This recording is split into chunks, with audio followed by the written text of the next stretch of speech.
Hey guys, Lord Naren White here, the Holy Ghost, the one true God, back with you with the next video in my series reading The Adventures of Tom Sawyer by Mark Twain.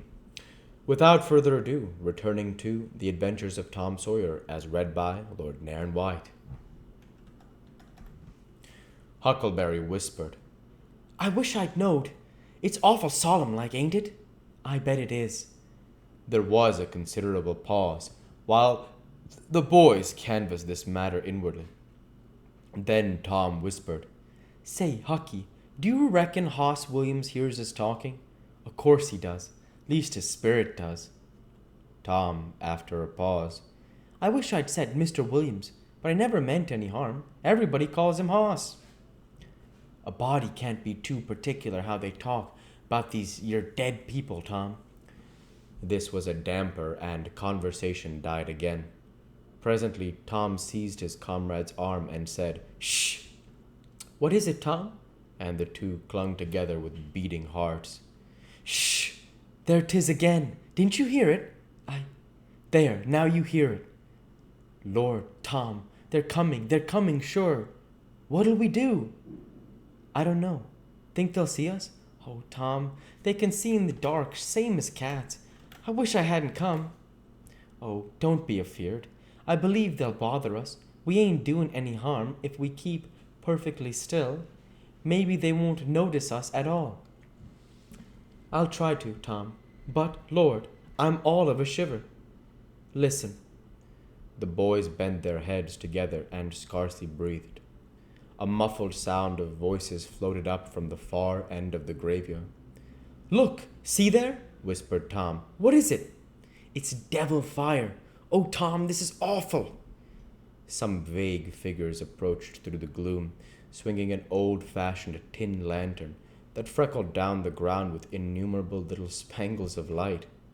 Presently Huckleberry whispered with a shudder, It's the devil, sure enough. 3 of them. Lordy, Tom, we're goners. Can you pray? I'll try. But don't you be afeard. They ain't gonna hurt us. Now, I'll lay me down to sleep. Shh. What is it, Huck? They're humans. One of 'em is, anyway. One of 'em old Muff Potter's voice. No, 'tain't so, is it? I bet. Don't you stir nor budge. He ain't sharp enough to notice us. Drunk. The same as usual. Likely blamed old Rip. All right, I'll keep still. Now they're stuck. Can't find it. Here they come again. Now they're hot. Cold again. Hot again. Red hot. They're painted right this time. Say, Huck, I know another of them voices. It's Injun Joe. That's so that murder and half-breed. I'd rather they was devils a dern sight. What can they be up to? The whisper died wholly out now, for the 3 men had reached the grave and stood within a few feet of the boys' hiding place. Here it is, said the third voice, and the owner of it held the lantern up and revealed the face of young Dr. Robinson. Potter and Injun Joe were carrying a hand-barrow with a rope and a couple of shovels on it. They cast down their load and began to open the grave. The doctor put the lantern at the head of the grave and came and sat down with his back against one of the elm trees. He was so close the boys could have touched him. Hurry, men, he said in a low voice. The moon might come out at any moment. They growled a response and went on digging.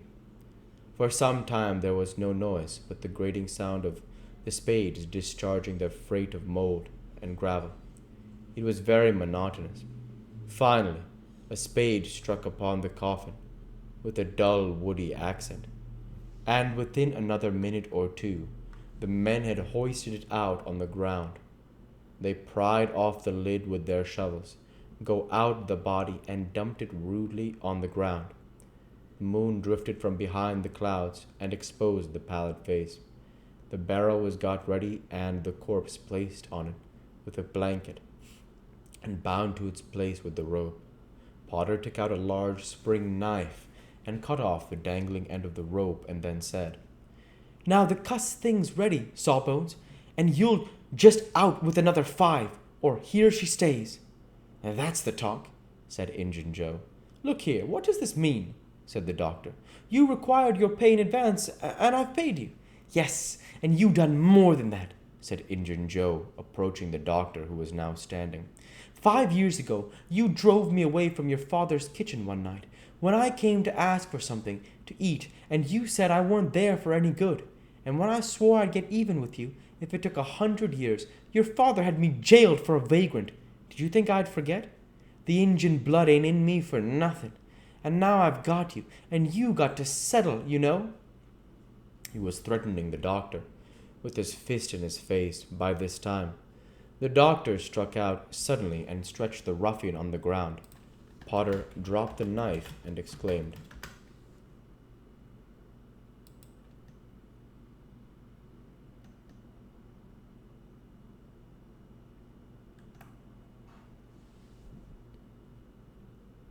Here, now, don't you hit my pard. and the next moment he had grappled with the doctor, and the two were struggling with might and main, trampling the grass and tearing the ground with their heels. Injun Joe sprang to his feet, his eyes flaming with passion, snatched up Potter's knife, and went creeping, cat-like and stooping, round and round about the combatants, seeking an opportunity. All at once the doctor flung himself free, seized the heavy headboard of William's grave, and felled Potter to the earth with it. And in the same instant the half-breed saw his chance, and drove the knife to the hilt in the young man's breast. He reeled and fell partly upon Potter, flooding him with his blood, and in the same moment the clouds blotted out the dreadful spectacle, and the two frightened boys went speeding away in the dark. Presently, when the moon emerged again, Injun Joe was standing over the two forms, contemplating them. The doctor murmured inarticulately, gave a long gasp or two, and was still. The half-breed muttered, That score is settled, damn you. Then he robbed the body, after which he put the fatal knife in Potter's open right hand, and sat down on the dismantled coffin. 3, 4, 5 minutes passed, and then Potter began to stir and moan. His hand closed upon the knife. He raised it, glanced at it, and let it fall. Then he sat pushing the body from him, and gazed at it, and then around him confusedly. His eyes met Joe's. Lord, how is this, Joe? He said. It's a dirty business, Said Joe, without moving. What did you do it for? I never done it. Look here, that kind of talk won't wash. Potter trembled and grew white. I thought I'd got sober. I'd no business to drink tonight. But it's in my head yet. Worse than we started here. It's all a muddle and can't